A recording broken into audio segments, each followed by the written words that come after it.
সরকারি দলের ছাত্র সংগঠন, যদিও ছাত্র সংগঠন বলা হয়, তাদের ছাত্র জীবন 12 বছর আগে শেষ হয়ে গেছে, ছেলে মেয়ে হয়ে সংসার আদি করার কথা, কিন্তু কোন এক অজানা কারণে তারা এটা করে না। যদিও তারা জানে কোনোদিন ওই দলের কেন্দ্রীয় সভাপতি হওয়া তাদের পক্ষে সম্ভব না। এই দলের যে পর্যন্ত তারা আসছে, ওই কলেজ সভাপতি, বিশ্ববিদ্যালয় সভাপতি, ওইটাই তাদের জীবনের সর্বশেষ জায়গা। এর বাইরে তাদের দলে কোনো ডেমোক্রেটিক চর্চা নাই, নিজেরা ভোট দিয়ে তাদের কেন্দ্রীয় সভাপতিও নির্বাচন করতে পারে না। যাই হোক, তারপরেও 12-13 বছর ধরে ত্যাগ স্যাক্রিফাইস করে ওই বিশ্ববিদ্যালয়ের কমিটিতে থাকার মাঝে হচ্ছে এক ইন্টেনশন খারাপ কিছু একটা আছে। তারা কি চায়, সেনাবাহিনীর হাতে কাজ দেয়া যাবে না, ঠিকাদারি প্রতিষ্ঠানের হাতে কাজ দিবে। তো ঠিকাদারি প্রতিষ্ঠানের যাদের লাইসেন্স আছে তাদের সাথে কোলাবোরেশন করে ওই কাজটা পাইয়ে দিয়ে এখানে 10%, 20% খাওয়ার একটা বন্দোবস্ত আছে। এখন ছাত্র সংগঠনে থাকা অবস্থায় যদি 10-12 কোটি টাকা খাওয়া যায়, এটা কি খারাপ? 10,000 কোটি টাকা থেকে 1,000 কোটি টাকাও যদি ভাগবাটোয়ারায় পায়, তাও তো খারাপ না। শিক্ষার্থীরা বলছে না, এটা হবে না, ফিটিং খারাপ দিবা, এরপরে বালু খারাপ দিবা, সিমেন্ট খারাপ দিয়ে আমাদের বিল্ডিং বানাবা, 5 বছর পরে সেই বিল্ডিংয়ের দিকে তাকানো যাবে না, এমন ক্যাম্পাস আমরা চাই না। সেনাবাহিনীর হাতে টাকা দিতে হবে, পুঙ্খানুপুঙ্খভাবে আমরা কাজ চাই। এর আগে ওই বিশ্ববিদ্যালয়ের জন্য বিল্ডিং করার জন্য 1500 কোটি টাকা বরাদ্দ করা হয়েছিল। এর আগে যিনি বিশ্ববিদ্যালয়ের ভিসি ছিলেন আওয়ামী আমলে, সেই ভিসি পুরো টাকাটাই খেয়ে ফেলছে। কি আশ্চর্য বিষয়, কল্পনা করতে পারবেন। আবার শুনছি যে এটা শিক্ষামন্ত্রীও কিছু ভাগবাটোয়ারা পাইছে, ডাক্তার দীপুমণি। এইভাবে করে ভাগবাটোয়ারা করে একটা বিশ্ববিদ্যালয়ে খেয়ে ফেলছে। অথচ শিক্ষার্থীরা বিশ্ববিদ্যালয়ে ভর্তি হওয়ার সময় আবাসনের সুযোগ তাদের নাই। ঢাকা বিশ্ববিদ্যালয়ের ছাত্র সংসদ বারবার বলছে শতভাগ শিক্ষার্থীদের আবাসনের ব্যবস্থা করতে হবে। 105 বছরের ইতিহাস ঢাকা বিশ্ববিদ্যালয়ে, আপনি 2 বছর পরে কষ্ট করে ঢাকা বিশ্ববিদ্যালয়ে ভর্তি হবেন, ফার্স্ট ইয়ারে আপনারা সিট দিতে পারবেন। তারেক রহমান চাইলে তো 10টা বাস রাতারাতি দিতে পারে। তাহলে কথা হইল, চায় না কেন তারা? শতভাগ আবাসন চায় না কেন?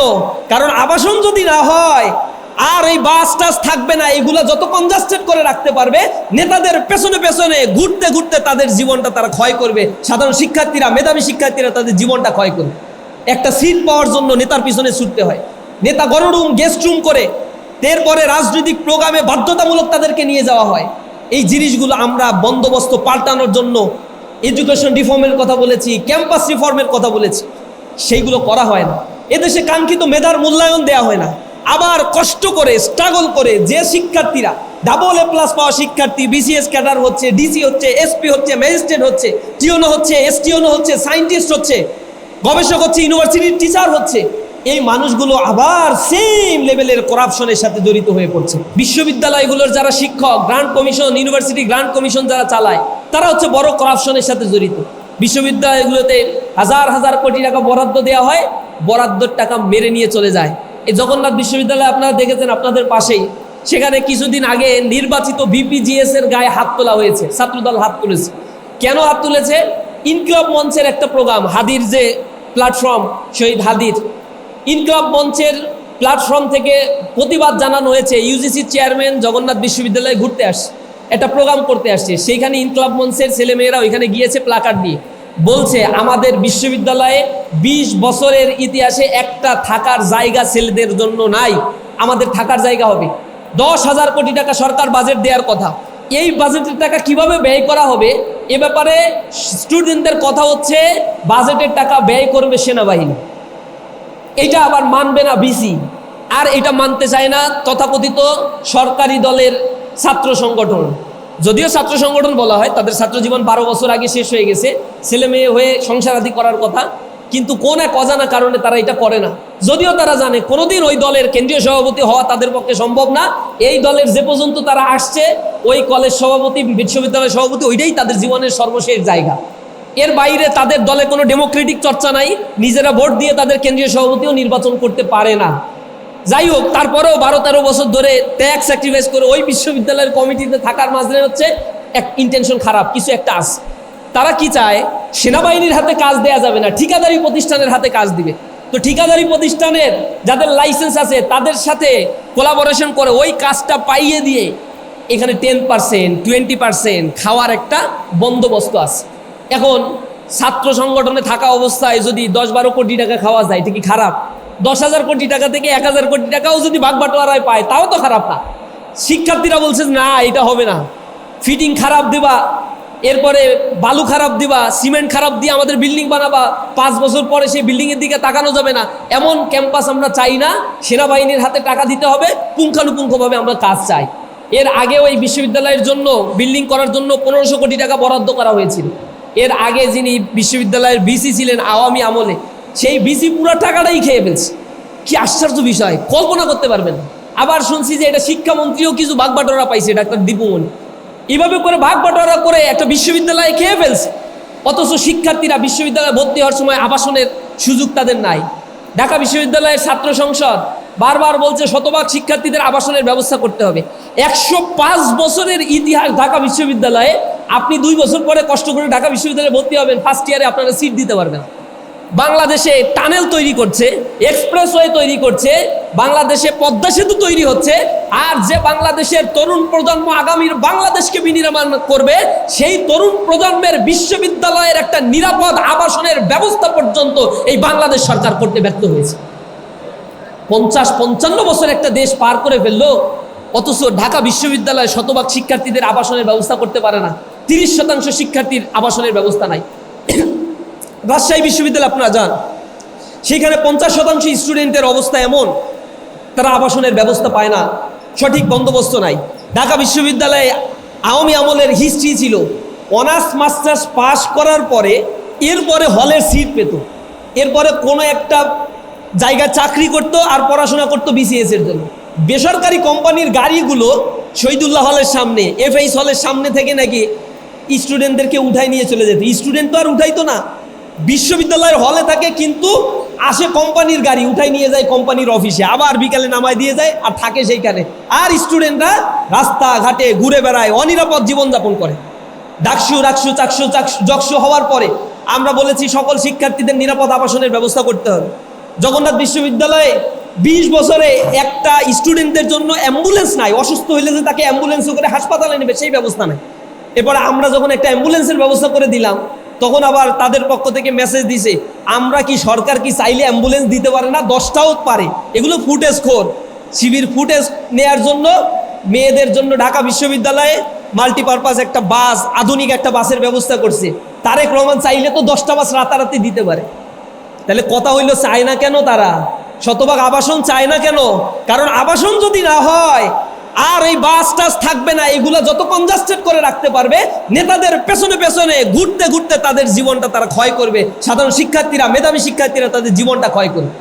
একটা সিট পাওয়ার জন্য নেতার পিছনে ছুটতে হয়, নেতা গণরুম গেস্ট রুম করে, এরপরে রাজনৈতিক প্রোগ্রামে বাধ্যতামূলক তাদেরকে নিয়ে যাওয়া হয়। এই জিনিসগুলো আমরা বন্দোবস্ত পাল্টানোর জন্য এডুকেশন রিফর্মের কথা বলেছি, ক্যাম্পাস রিফর্মের কথা বলেছি, সেইগুলো করা হয় না। এদেশে কাঙ্ক্ষিত মেধার মূল্যায়ন দেওয়া হয় না। আবার কষ্ট করে স্ট্রাগল করে যে শিক্ষার্থীরা AA+ পাওয়া শিক্ষার্থী বিসিএস ক্যাডার হচ্ছে, ডিসি হচ্ছে, এসপি হচ্ছে, ম্যাজিস্ট্রেট হচ্ছে, টিওনো হচ্ছে, এসটিওনো হচ্ছে, সায়েন্টিস্ট হচ্ছে, গবেষক হচ্ছে, ইউনিভার্সিটির টিচার হচ্ছে, এই মানুষগুলো আবার সেম লেভেলের করাপশনের সাথে জড়িত হয়ে পড়ছে। হাজার হাজার কোটি টাকা করাপশন করে ফেলছে। আবার জিজ্ঞাসা করলে বলে ঘুষ খাবো নাকি ঘাস খাবো, মানে ঘুষটারে তখন আর ঘুষ বলে না, জরিমানা বলে, যে আমরা এটা জরিমানা হিসেবে নেই মানুষের কাছ থেকে। রাস্তায় দাঁড়ায় পুলিশ যদি লাইন ভায়োলেট করেন ধরে বলবে জরিমানা দেন, তো জরিমানের টাকা যাবে কোথায়? ওইটা ভাগ বাটোয়ারা হবে, ওনাদের পকেটে যাবে মূলত। ঘুষ বলতে লজ্জা লাগে, যেই জিনিসটা বলতে লজ্জা লাগে সেই জিনিসটা খাচ্ছে। নিজের সন্তানের জন্য ওই ঘুষের টাকা দিয়ে ফল কিনে নিয়ে যাচ্ছে, লজ্জাও লাগে না। এই অর্থের টাকায় কখনো কোনো ভালো মানুষ তৈরি হতে পারে না। তার সন্তান এমন তৈরি হবে, ঘরে ঘরে ঐশী তৈরি হচ্ছে, যে ঐশী তার বাবার গলায় ছুরি দিয়ে জবাই করতেও কুণ্ঠাবোধ করে নাই, এমন সন্তানের জন্ম হচ্ছে। মেধার কোনো সমস্যা নাই এই দেশ থেকে, যারা টাকা পাচার করে দিচ্ছে। এই যে আমরা বলেছি এইবার বাজেটে 3 লক্ষ কোটি টাকা সোশ্যাল, 3 লক্ষ কোটি টাকা এডিবিতে বরাদ্দ দেওয়া হয়েছে, 1,20,000 কোটি টাকা সোশ্যাল সেফটি নেট প্রোগ্রামে বরাদ্দ দেওয়া হয়েছে। তাহলে কোন ইউনিয়নে, কোন গ্রামে কত টাকা বাজেট দেওয়া হইল, সরকার ওয়েবসাইটের মাধ্যমে সেইটা প্রকাশ করতে হবে, আর সেই এলাকার জনগণ সেই পরিমাণ টাকা বুঝে নেবে। এইটা সরকার কোনোদিনই মানবে না, কারণ ওই 3 লক্ষ কোটি টাকা যা বাজেট করা হয়েছে তা ইউনিয়ন পর্যায়ে যেতে যেতে 1 লক্ষ কোটি টাকাও থাকে না, 2 লক্ষ কোটি টাকা হাওয়া। কারা খায়? প্রথমে খাবে সচিব, এডিশনাল সচিব, মন্ত্রীর কাছে কিছু ভাগা যাবে, এমপির কাছে কিছু ভাগা যাবে, এরপরে এলাকায় চলে গেলে এলাকার পাতি নেতা থেকে শুরু করে উপরের নেতা সবার কাছে ভাগা যাবে, চেয়ারম্যানের কাছে ভাগা যাবে, নিচে মেম্বারের কাছে যাবে, এরপরে ঠিকাদার যে প্রতিষ্ঠান সে কিছু রেখা, এরপরে যা রাস্তাঘাটের জন্য আপনার দেবে 2 দিন পরে সেই রাস্তাঘাটের চলটা ধইরা চটলা না কি বলে এবার সব কিছু উঠে চলে যায়। আর রাস্তাঘাট থেকে চললে মনে হয় আমরা কোনো এক কর্দমাক্ত বিকেলে কোনো এক জায়গা থেকে হাঁটছি যেখানে বালুর কোনো সন্ধান নাই আর কনক্রিটের কোনো সন্ধান নাই, শুধু কাদা আর কাদা। অন্ধ দলীয়করণ প্রত্যেকটি বিশ্ববিদ্যালয়, অ্যাডমিনিস্ট্রেশন, জুডিশিয়ারি, ডিফেন্স ফোর্সগুলোতে আবার রয়েছে। পিএসসি সংস্কার করা হয় নাই, নিয়োগ চাকরির ক্ষেত্রে এখনো পর্যন্ত দলীয়করণের ভিত্তিতে নিয়োগ নেওয়া হচ্ছে। সরকারকে আমরা সতর্ক করেছি, মেধার মূল্যায়ন যদি না করা হয় আর তালিকা নিয়ে যদি এখনো চাকরির বন্দোবস্ত করার চিন্তা করা হয়, ফ্যাসিবাদী হাসিনার যে পতন হয়েছে তার চাইতে করুণ পরিণতি আপনাদেরকে বরণ করতে হবে। মেধার ভিত্তিতে একটা রাষ্ট্র গঠিত হবে। কোন নেতার পেছনে কোন মেধাবীরা ছুটবে না, মেধাবীদের পেছনে নেতারা ছুটবে। নেতারা ছুটবে কারণ মেধাবীরাই আগামীর বাংলাদেশ হয়ে ডান দিকে তাকাই বা দিকে তাকিয়ে দেখি কেউ নাই, তখন আমি কিছুক্ষণ বসে থেকে আবার 1 ঘন্টা বেশি এক্সারসাইজ করি আর আমি চিন্তা করি এখন কেউ নাই, সবার চাইতে যদি 1 ঘন্টা বেশি আমি পরিশ্রম করি তাহলে আমি অন্যের তুলনায় 1 ঘন্টা এগিয়ে যাব ইনশাআল্লাহ। আমি সেই জায়গা থেকে পরিশ্রম করতে করতে আজকে মোহাম্মদ আলী ক্লের জন্ম হয়েছে, সারা পৃথিবীতে আমাকে মানুষ চিনে, কিন্তু এর পেছনে যে কত পরিশ্রম আমাকে করতে হয়েছে এটা দুনিয়ার মানুষ জানে না। তুমি আজকে এ প্লাস পেয়ে এখানে এসেছো, তোমার পরিশ্রমের কথা কেউ জানে না। এ প্লাস পেয়ে এই যে ফুল দিয়ে শিবির বরণ করে নিচ্ছে, শুধু এই স্নিগ্ধ মুখটাই শুধু দেখে সবাই, এর পেছনের কত রাত জাগা ঘুমানো পরিশ্রম, ঘুমহীন কত পরিশ্রম, তোমার বাবা মায়ের খেটে খেটে কত পরিশ্রম তোমার পিছনে করেছে, এটা আসলে মানুষেরা জানে না। সামনে 2 বছরও তোমাকে সেই দিকে এগিয়ে যেতে হবে। তুমি যদি সফল হও দুনিয়ার মানুষ তোমাকে নিয়ে মাতামাতি করবে, দুনিয়ায় তোমাকে নিয়ে কথা বলবে, তোমার সব জায়গায় স্পেস তৈরি হবে। যদি তুমি তোমাকে ব্যর্থতায় পর্যবেসিত করো সামনের দিকে এগিয়ে যেতে পারবা না। সর্বোপরি এটাই বলবো, দুনিয়ার এই জীবনের সফলতার চাইতে আখিরাতের সফলতার দিকেও আমাদেরকে প্রায়োরিটি দিতে হবে।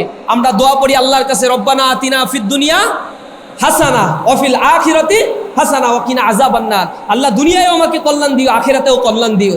আল্লাহ রাব্বুল আলামিন সূরা জুমারের মধ্যে বলেছেন, ওয়াসিকাল্লাযীনা কাফারু ইলা জাহান্নামা জুমারা, যারা আল্লাহকে অস্বীকার করেছে সেদিন তাদেরকে ধাক্কিয়ে ধাক্কিয়ে জাহান্নামের মধ্যে নিয়ে যাওয়া হবে। তারা যদি ব্যর্থ হয়ে যায়, হাত্তা ইযা জাউহা ফুতিহাত আবওয়াবুহা ওয়া ক্বালা লাহুম খাযানাতু আলাম ইয়াতিকুম রাসূলুম মিনকুম ইয়াতলুনা আলাইকুম আয়াতি রাব্বিকুম ওয়া ইউনজিরুনাকুম লিকা ইয়াউমিকুম হাযা। সেদিন তাদেরকে বলা হবে, আজকে তোমাকে এই জাহান্নামে কে নিয়ে আসলো, এখানে যে আসতে হবে এ ব্যাপারে কেউ কি তোমাকে সতর্ক করে নাই? তখন ওই মানুষ বলবে, হ্যাঁ আমাকে সতর্ক করেছিল কিন্তু আমি তাদের কথাগুলো শুনি নাই। আবার একটা শ্রেণী থাকবে, আল্লাহ বলছেন ওয়াসিকাল্লাযীনা তাকাউ রাব্বাহুম ইলাল জান্নাতি জুমারা, যারা মুত্তাকি হবে তাদেরকেও ধাক্কায় ধাক্কায় জান্নাতের দিকে নিয়ে যাওয়া হবে।